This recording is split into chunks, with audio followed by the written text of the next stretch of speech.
The studio froze. Carson set down his microphone. Bette Davis's lips moved, but no sound came out. It was May 23, 1989. The Tonight Show starring Johnny Carson. Studio One at NBC Burbank. The cameras were rolling. The audience was settled. Doc Severinsen's band had just finished the opening theme. Everything was proceeding exactly as it had for 27 years. Routine. Predictable. Safe. Until it wasn't. Johnny Carson sat behind that iconic wooden desk, the same desk where he'd interviewed presidents, movie stars, comedians, and ordinary people who'd done extraordinary things. But tonight felt different. There was a weight in the air. A heaviness that the warm studio lights couldn't quite penetrate. His guest was Bette Davis. The Bette Davis. Hollywood royalty. A woman who'd commanded the silver screen for 5 decades. 2 Academy Awards. 10 nominations. A career that had defined what it meant to be a leading lady in American cinema. But she was 81 years old now. And she was dying. Everyone knew it. The producers knew it. The audience knew it. Carson knew it. And Bette knew it best of all. She walked onto that stage slowly, carefully, her steps measured and deliberate. The audience rose to their feet. Not the polite applause reserved for most guests. This was different. This was reverence. This was goodbye. Carson stood from behind his desk, something he rarely did during introductions. He walked around, took her hand gently, and guided her to the guest chair. His usual playful banter was absent. His trademark wit momentarily retired. "Bette," he said softly, his voice barely picked up by the microphone. "It's an honor." She smiled. That famous Bette Davis smile. Sharp. Knowing. Defiant even in frailty. "Johnny, darling," she replied, her voice raspy but unmistakable. "The honor has always been mine." Carson stopped mid-sentence. The entire studio froze. No one was breathing. They began the interview. Light conversation. Stories from old Hollywood. Tales of Katharine Hepburn, Joan Crawford, and the studio system that had built and broken so many. Bette spoke with the same fire that had made her legendary, even as her body betrayed the toll of time and illness. But about 12 minutes in, something shifted. Carson asked her about her favorite role. A question he'd asked 1,000 times to 1,000 different actors. Usually, it led to a practiced answer, a well-rehearsed anecdote. Bette paused. Longer than she should have. Her eyes drifted somewhere beyond the cameras, beyond the studio walls, into some private memory that only she could see. "You know, Johnny," she said finally, her voice quieter now. "I don't think my favorite role ever made it to film." Carson tilted his head. Curious. Patient. He had a gift for knowing when to speak and when to simply listen. This was a listening moment. "My favorite role," she continued, "was being a mother. And I failed at it." The air in the studio changed. The audience, which had been chuckling moments before, fell silent. This wasn't part of the script. This wasn't a rehearsed bit. This was real. Betty's eyes glistened. Not quite tears. Not yet. But something deeper. Regret. Longing. The weight of decades compressed into a single confession. "I spent so much time being Bette Davis," she said, her voice barely above a whisper now, "that I forgot how to be Barbara Jean. That was my real name, you know. Barbara Jean Harmon. My daughter called me Barbara Jean when she was little. Before Hollywood took over. Before the lights and the cameras and the madness of it all." Carson didn't interrupt. He didn't crack a joke to lighten the mood. He didn't redirect the conversation to safer ground. He just sat there, his blue eyes locked on hers, fully present. "She needed me," Bette continued. "And I wasn't there. I was on set. I was at premieres.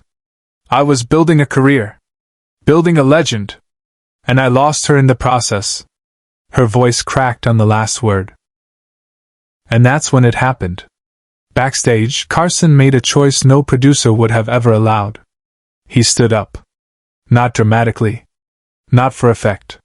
He simply stood, walked around the desk, and knelt beside her chair. The cameras didn't know what to do. The director in the booth frantically gestured to stay on the wide shot. Don't cut. Don't move. Whatever was happening needed to be captured. Carson took Betty's hand. Both of his hands around hers. Gentle. Respectful. The way you'd hold something fragile and precious. Bet, he said quietly, but the microphones caught every word. You gave the world something irreplaceable. Your work will live forever. That's not nothing. She looked down at their hands. Then back up at him. And for the first time that night, tears fell. But what did I give her, Johnny? She asked. What did I leave my daughter? The question hung in the air like smoke. Heavy. Unavoidable. And then Carson did something he'd never done in 3 decades of hosting The Tonight Show. He cried. Not a polite moistening of the eyes. Not a single dignified tear. He broke. His shoulders shook.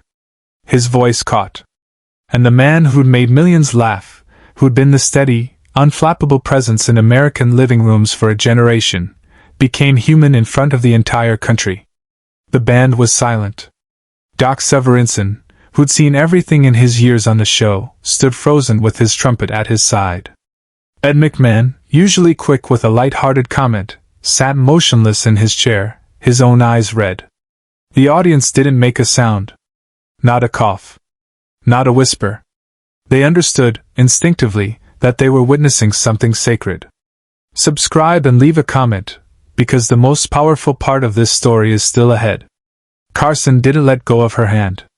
He stayed there, kneeling beside her, and when he finally spoke again, his voice was thick with emotion. You gave her you, Bet. The real you. Not the character. Not the legend. You. And maybe she didn't get as much of that as either of you wanted. But she got it. And it mattered. Bet closed her eyes. A small, sad smile crossed her lips. I hope so, she whispered. God, I hope so. And then she leaned forward, just slightly, and whispered something directly into Carson's ear. Something the microphones didn't catch. Something the cameras couldn't capture. Something meant only for him. But this was the moment no one in the studio, nor anyone at home, ever saw coming. Carson pulled back slowly, his face transformed. Whatever she'd said to him had struck something deep. His expression shifted from sorrow to something else. Gratitude. A kind of profound understanding that transcends words. He nodded. Once. Twice. Then he stood, returned to his desk, and looked directly into the camera. Ladies and gentlemen, he said, his voice still unsteady but clear. We're going to take a break. But I want you to stay with us. Because what you just witnessed, that's what this show has always been about. Connection. Honesty. Being human together. The camera cut to commercial. But in the studio, something remarkable happened. The audience stood. Not to leave. Not to stretch. They stood in silence. A standing ovation that lasted through the entire commercial break. 3 minutes. No applause. Just standing. A collective act of witness. Of respect. When the cameras came back, Carson didn't return to the interview. Instead, he spoke directly to the audience at home. You know, he began. I've had the privilege of sitting in this chair for a long time. And I've talked to thousands of people. Some famous. Some not.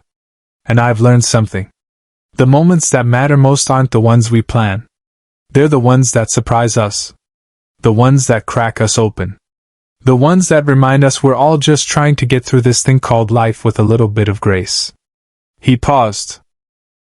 Looked over at Bet, who was watching him with those fierce, intelligent eyes. Bette Davis just gave us one of those moments. And I'm grateful. We all are. The audience erupted. Not polite applause.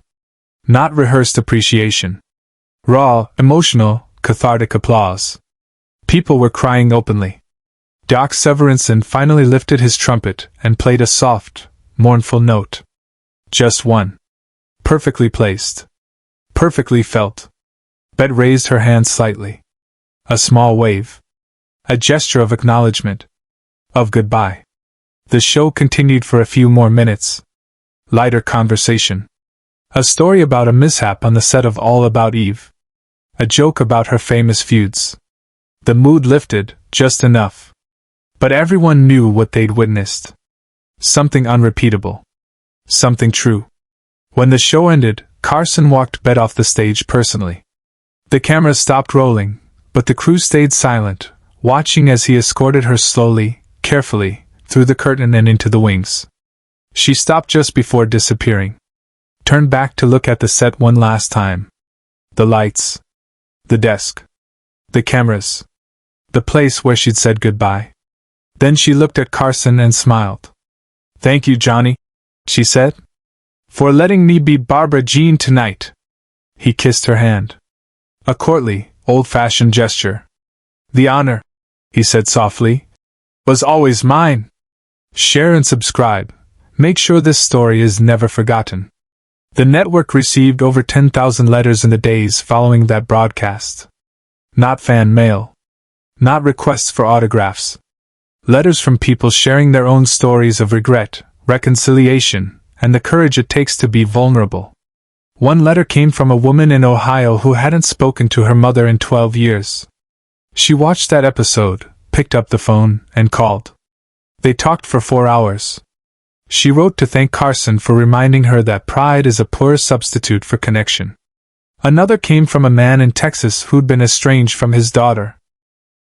He'd built a successful business, provided everything she needed materially, but had never learned how to say, "I love you."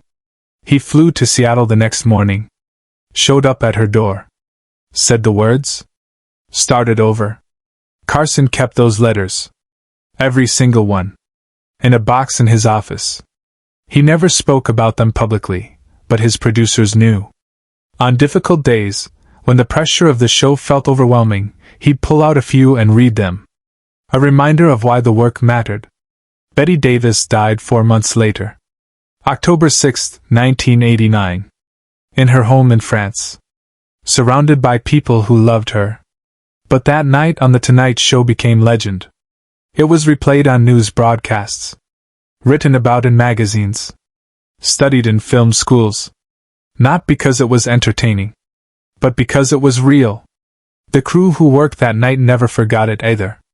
The cameraman who held the tight shot on Carson's face as he knelt beside Bette said years later that his hands were shaking.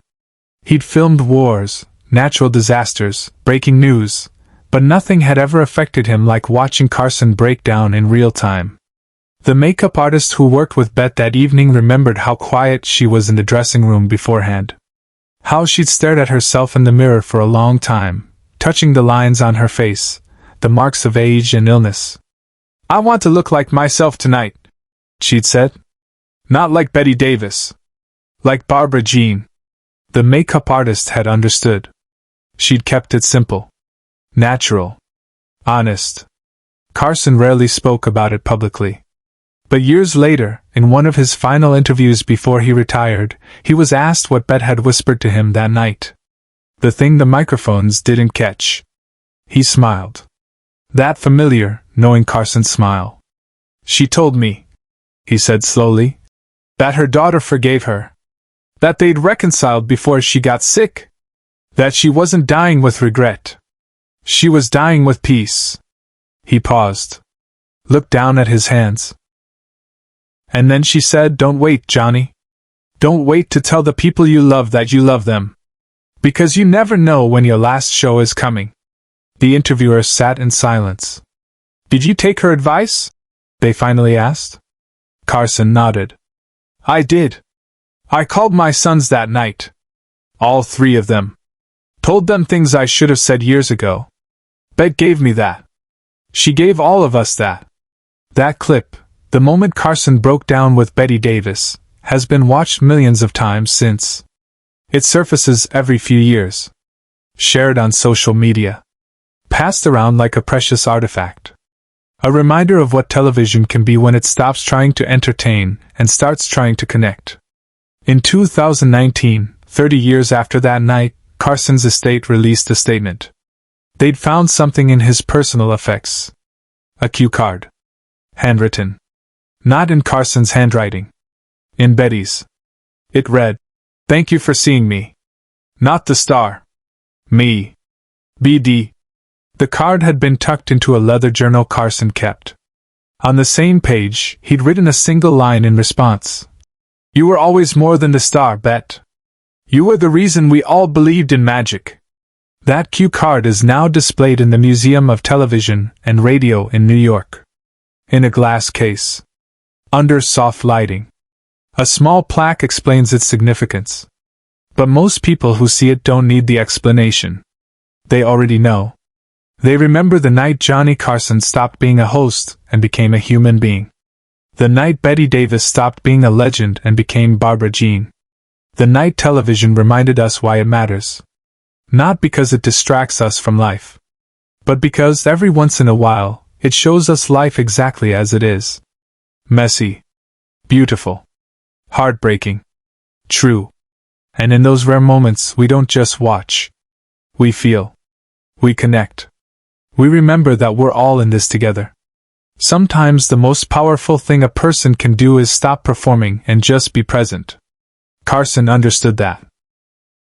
And on that night in 1989, he reminded an entire nation what it means to truly see another human being. Not the legend. Not the icon. Just the person. That's why we'll never forget him.